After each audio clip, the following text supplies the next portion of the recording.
You look at the goals you set months ago and realize the year has completely shattered.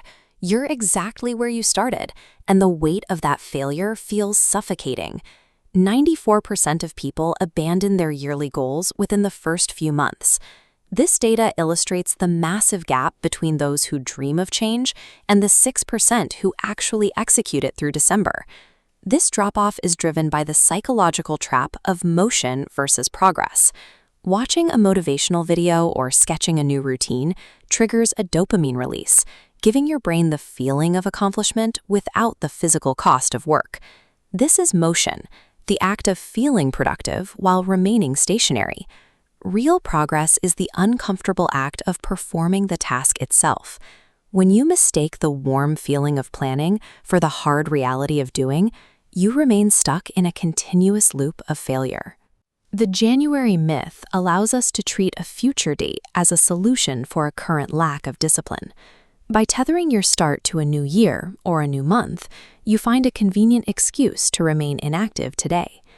If you misplaced 80% of the money in your bank account, you would fiercely protect the remaining 20%.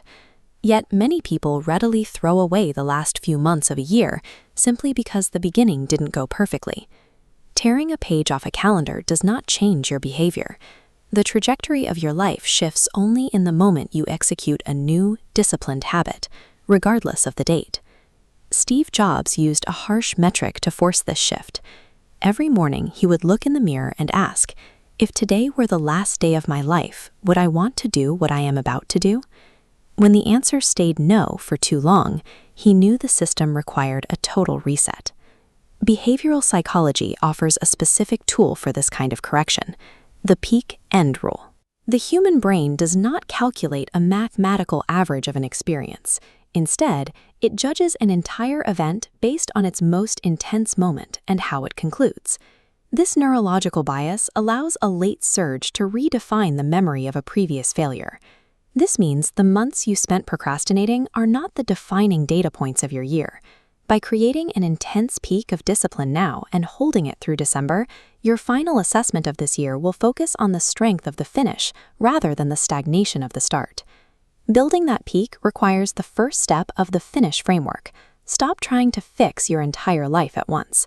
Identify one singular, specific goal. Michael Phelps achieved unprecedented dominance by directing his entire biological output into one specific physical action. He didn't divide his energy, he focused it entirely on a single pool, producing 23 gold medals through that refusal to deviate. To maintain this level of focus without triggering mental resistance, you must use microactions to bypass the brain's desire to quit. Stanford's Tiny Habits research shows that anchoring a ridiculously small action to an existing routine creates consistency.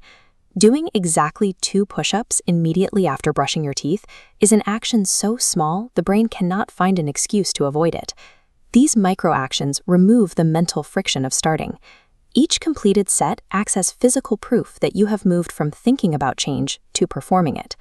When exhaustion sets in, remember the 40% rule used by endurance athletes. Your brain's signal to quit is often a defensive measure, not a physical limit. When you feel completely depleted, you have only used a fraction of your actual capacity. You tap into your remaining energy by manufacturing momentum early. Admiral William McRaven notes that flawlessly making your bed as your first act of the day provides a small, immediate win that sets the tone for everything that follows. This triggers a biological response. By securing a physical victory within minutes of waking, your brain releases dopamine, making you more likely to pursue larger, more difficult tasks as the day continues. The final pillar is accountability. John D. Rockefeller built a massive empire by ruthlessly tracking every single daily metric. He didn't rely on his memory. He relied on a cold, calculating record of his actual inputs. Motivation is an unreliable emotion that vanishes when things get difficult. A rigid system based on micro-actions and constant tracking is what guarantees execution when the feeling of excitement is gone. This process will often feel isolating and disconnected from your long-term vision. There will be days where the work feels irrelevant to the reward you're chasing. But every trillion-dollar empire begins with a crude, exposed circuit board like this. The frustration of building the Apple I provided the specific technical training required to eventually build the iPhone. You cannot see how your current struggles form a pattern while you are in the middle of them. The logic of your efforts only reveals itself when you are looking backward from a point of success. Every failed attempt and rejected draft is an accumulation of data. These months of struggle are the specific technical prerequisites required to handle the scale of success you are moving toward. This brings us back to the current second. The burden of choice is no longer a future problem. It is yours to handle right now. You can close this video and return to the 94. Applying cold discipline to the next 60 minutes is the only way to change the momentum.